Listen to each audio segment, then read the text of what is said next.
Today we're gonna talk about verbally getting regular shoplifters back into the office versus getting a top alert or somebody from an ORC group back into the office. All verbal, no physical contact, all mouthpiece. You know what I mean? And there's many tactics to go about it. Um, but today I'm gonna give y'all the raw game on how to do it because there is a method when it comes to these ORC groups. Now, your regular shoplifters, it's pretty much easy. Your ORC groups, a little different. Why? Because they are more experienced than the average shoplifter. They've been through the process. They know how it works. Excuse me. They know how it works. They know how much time they can get. Um, they know that they are a repeat offender, things like that. So, with RSC groups, you got to understand that you're dealing with people that you cannot blow smoke up their ass as easily as you can as a normal shoplifter. So, let's start with the normal shoplifters. Um, let's go concealment. You get them at the door. Hey, I'm so and so loss prevention. You need to come with me to the office. Some of them be like, "Oh, what's going on? What happened? You need to come with me to the office. We'll talk about everything in the office." Okay, whatever. Normal shoplifter, cool. Get them in the office. You handle business. Normal shoplifter, push out. You stop them at the door. Hey, I'm so and so, loss prevention. You need to come with me to the office. Now, some of them might try to run. Some of them might look like they thinking about running. Some of them might be looking like they thinking about if they should come with you back to the office. And so that's what this is when you turn it up just a little bit, just a little notch, not all the way, but just a little bit. Just give them something to think about, you know what I'm saying? And that's when you can kind of be creative and blow smoke up their ass because they don't know the game. They scared. A lot of these regular shoplifters are going to be first timers, inexperienced. You know what I'm saying? They just doing it just to get by. You know what I mean? So with these type of people, you can kind of just play with them. Oh, I got two PD off duty PD in the parking lot right now, or I've already called dispatch. I already got police coming. They on their way. If you don't come back with me to the office, you going straight to jail. You know what I mean? Like things like that. Or sometimes if you don't want to go that hard, you could just tell them, "Hey, look, I understand that this probably ain't your fault. You probably misscanned some things or just maybe forgot to pay. Whatever the situation is, I'm not here to judge you. I'm just here to get the merchandise back. I'll have you at the office in 5 minutes." 9 times out of 10, when you tell a regular shoplifter that in 5 minutes you'll have them in and out the office, they gonna go. They gonna go. They gonna go. Because 5 minutes ain't shit compared to what could go down. You know what I mean? They gotta chase. They gotta be chased down. You know what I'm saying? They gotta be worried about, okay, if I go back to the store, are they gonna catch me? Now they looking over their shoulder. They paranoid when they go into these stores. You feel me? So you gotta understand the mentality, the mental that comes with being a shoplifter. You know what I'm saying? The paranoia that comes with it. So it's kind of like you plan all these things against them to help yourself get that apprehension verbally. Verbally. You got to understand. Like, think about a time you've done something that you didn't want to do, but you knew you could get in trouble for it. Whether it be now, whether it been back in the day. You know what I'm saying? You got to think about stuff like that. These are the emotions and feelings that come with being a shoplifter. You know what I'm saying? The adrenaline is rushing. You know what I mean? They nervous. They paranoid. A lot of them already know what's up. Um, so that's gonna make it 10 times more intense. But with your normal shoplifters, you can play these emotions against them mentally and psychologically. That's what you got to do. It's you got to add that manipulation in there. You know what I'm saying? Give them something to think about. Like I just said, once you tell a normal shoplifter, look, come with me to the office. I'll have you out in 5 minutes. They're gonna come back with you to the office. Because as long as you can tell them, make them their mental feel comfortable that they're not going to jail behind their consequences, they're gonna come back with you. And that's pretty much what it's all about. It's about making them feel comfortable that they're not going to go to jail. And for a lot of regular shoplifters, that will be the case because a lot of them, they're going to be first timers. You know what I'm saying? They're going to be minors. You know what I mean? Things like that. So in those type of situations, you got to call the parent. You know what I mean? We don't just call PD right off the bat unless after an hour or so we can't contact a parent, a legal parent or guardian. You know what I mean? So them regular shoplifters, that's gonna be easy all day. Now, your ORC groups, your experience group, these are the people that you gotta watch out for. These are the ones where you gotta keep it real. You gotta kind of keep it real and blow just a tad bit smoke up their ass to get them back in the office. And like I said, it's the same tactic. You gotta use their emotions and what they are feeling mentally against them to help you make that apprehension verbally. So, what do I mean by that? Now, so for your typical RSC group, a lot of them are repeat offenders, right? Second of all, a lot of these groups know the ropes. They know the process. They know that 9 times out of 10, if they push out with $500 worth of merchandise, they conceal $500 worth of merchandise. Guess what? Police will be called. There ain't no way you could tell these people, "Hey, you come in with me to the office. I'll have you out in 5 minutes." They're not biting that. They're not biting that bait. I promise you. They're gonna look at you like, oh yeah, you full of shit, and they're gonna run right past you.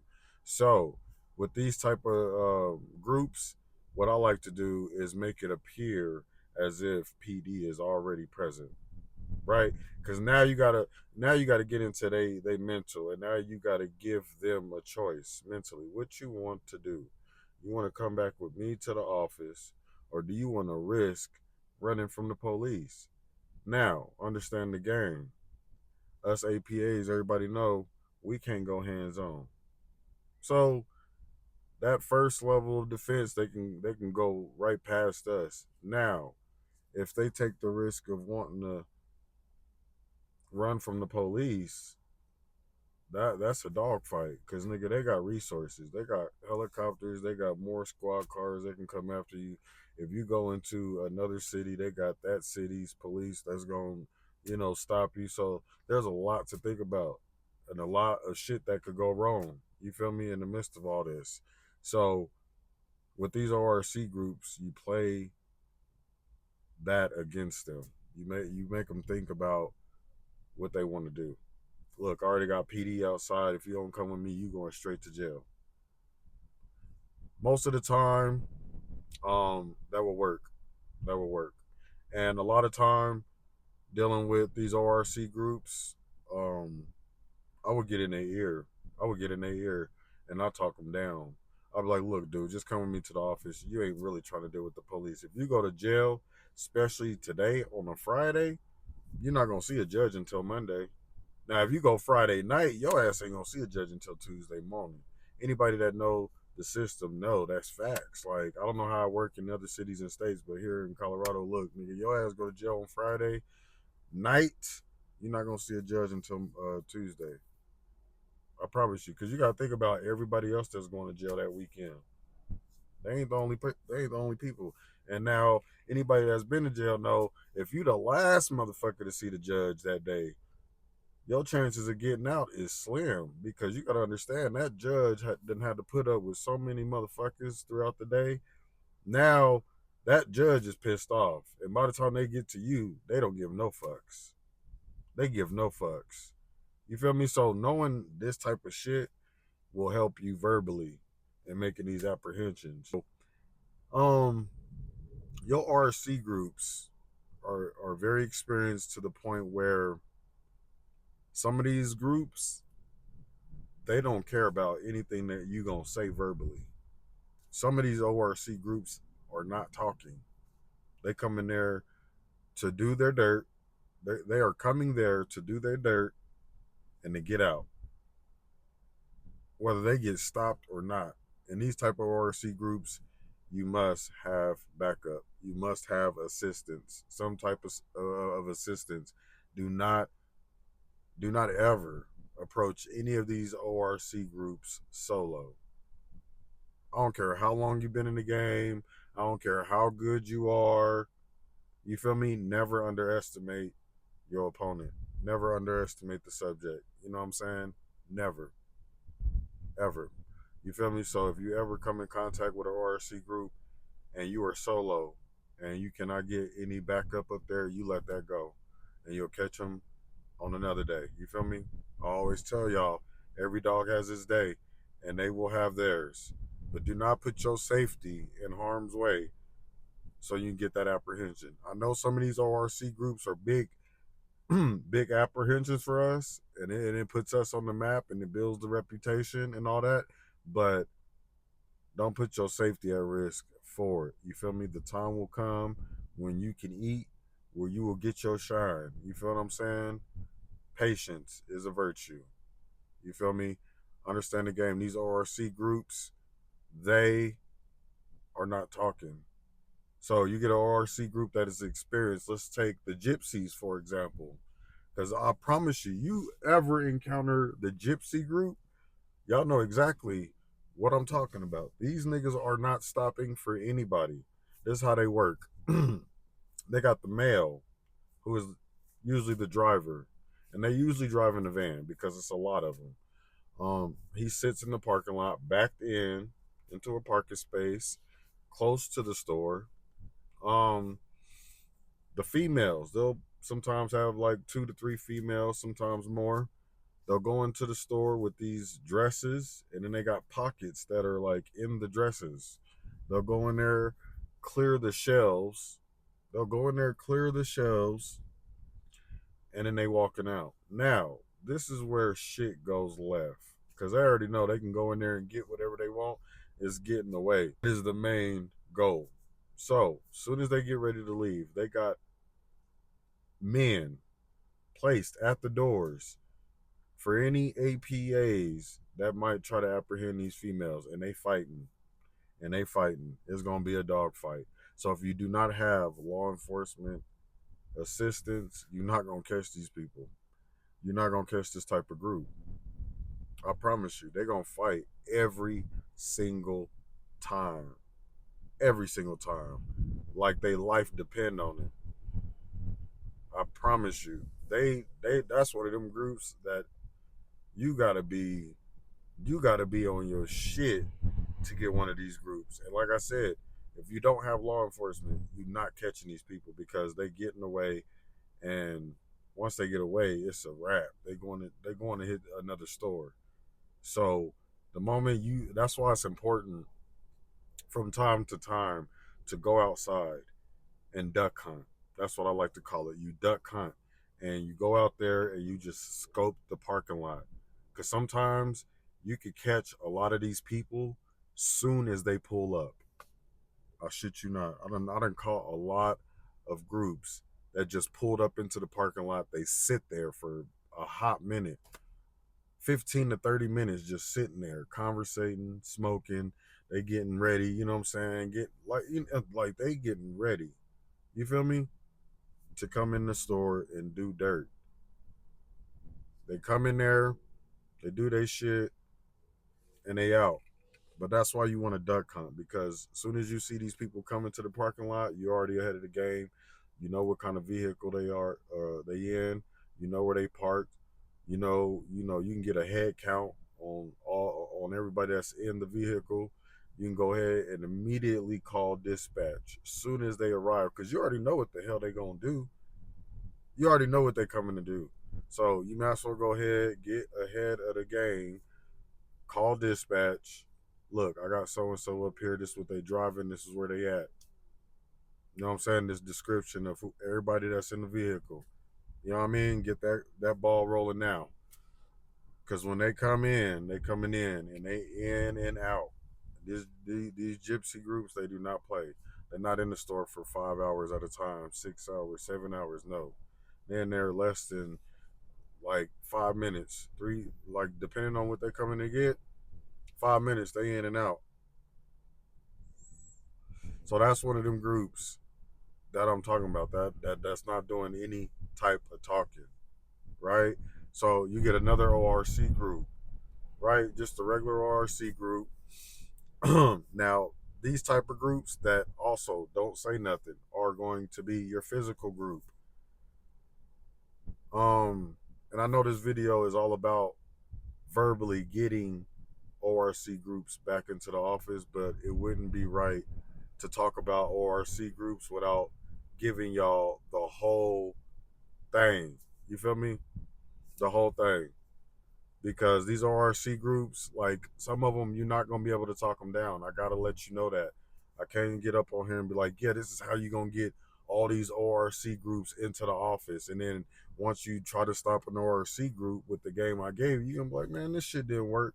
No, it ain't that it didn't work. What you need to understand is that a lot of these ORC groups, they know the game, they experience, so they're not doing no talking. They're not doing no talking. A lot of these motherfuckers is on their third strike. If they get caught again, they're not gonna see the light of day. You know what I'm saying? A lot of these ORC groups are tied to other shit outside of shoplifting. You know, homicides, robbery. They already know as soon as they get caught, they gonna set it down for a little bit. So they fighting for their freedom. They fighting to stay out of jail for as long as they can because they know when they eventually get caught, they gonna set it down for a while. They're not gonna get out no time soon. No time soon. So, um, these type of groups, they come in, they doing what they do, whether it's concealing, they loading up totes, they push out, you go to try to stop them, and they getting physical right off the bat. As soon as you make contact, you didn't have to touch them. The fact that you approach them and you have identified yourself as loss prevention, they fighting. There's just, you got to understand the culture of this gang banging shit and this street shit is that there's just some people that just don't give a fuck. You feel me? That just don't care. As soon as you approach them, they fighting you. They fighting you. They gonna fight you, and they gone like ain't nothing help. Like ain't nothing happened. You know what I mean? I know people like this. I know people like this that has told me. That has told me because we talking, we conversating. I'm telling these motherfuckers how I catch people. You know what I'm saying? They telling me how they get away. And they tell me, look, man, motherfucker got one time to put their hands up on me or approach me about anything, and I'm swinging right off the back, and they dead ass, and I know they are. But I understand the game. They not doing that shit with me. They're not doing that shit with me because it's gonna be a fight. It's gonna be a dog fight, and I'm not saying that shit on some tough guy shit, but like it's one thing to have a job, but then there's man law as well. You know what I'm saying? So once you cross me as a man, you know what I mean? That's when all the politics and shit fly out the window. I don't give a damn about this job. I will get another one tomorrow. Tell people, okay, yeah, you can get away, but guess what? That off duty, that undercover cop that's out there waiting for you is gonna follow you to the house. And once they follow you to the house, now you give them probable cause to go into your house because of the theft that just happened here. They don't need no warrant because you know that's what people are gonna say. Oh, you got a warrant? No, we don't need no warrant. This nigga just got caught stealing. We got probable cause to go in your shit. You feel me? So that's why I tell them, hey, look, now they got probable cause to go in your crib, and I don't know what you doing in your crib. It ain't my business, but you know what I'm saying? You don't want your spot to be blown up like that if you got some other shit going on, and they be thinking, these niggas be thinking like, yeah, fuck that. Hey, I'm gonna come with you back to the office. Because believe it or not, I've had a group. I had a group at Walmart. Shout out to Seawall, man. Um, I had a group at Walmart. Before I get out of here, I gotta tell y'all this story. I got this group at self checkout. It's one female. And she got 3, 4 niggas with her. I'm talking about big niggas. I'm talking about big country fed motherfuckers. You know what I'm saying? So they all huddled up at grocery self checkout, and the niggas they all looking out for me. I could tell by the way they just looking around. They looking for one specific motherfucker, and that's me. So I make my presence known. They looking. They start mugging. You already know how niggas do. I'm like, okay. I'm peeping it out. It's 3, 4 niggas. It's her. She doing her shit. They the bodyguards. I'm like, all right. I ain't gonna be able to get them by myself. I am outnumbered. And nigga, I'm 5'6", 156 pounds. You know what I'm saying? I gotta play this smart. You know what I'm saying? You gotta like this is what I mean when I say choose your battles. As good as I am, nigga, safety is key. I'm gonna get this girl. I'm gonna get her ass. I don't give a fuck what nobody gonna say, but it's gotta be a different type of way. So she's under ringing, she skip scanning, self checkout. I tell the CSMs, door greeters, let her go by. Don't do shit, don't say nothing. Right? So she gets done with the transaction. Her and the niggas they leave. As they going out the door, they looking behind them. They waiting for me to just run up and make the apprehension because they know that it's coming. I'm just watching them from a distance. I see them getting into like this green old school suburban. They load everything up. I'm already making a call to dispatch because I already got her. I make the call to dispatch, give them the rundown on what happened. I hang up. I'm already filling out the report. I'm typing up the report. Boom, boom, boom, boom. Getting the video ready. Soon as I'm getting all that ready, Seawall pulled up. I give him the rundown on what happened because Seawall was a dog, man. Seawall was one of them man people before he became off duty at my store. He be out there, working traffic, and hear something is popping at Tower Road Walmart and will pull up quick, quick. And he wasn't the only one. But Seawall on this specific day was the one who showed up.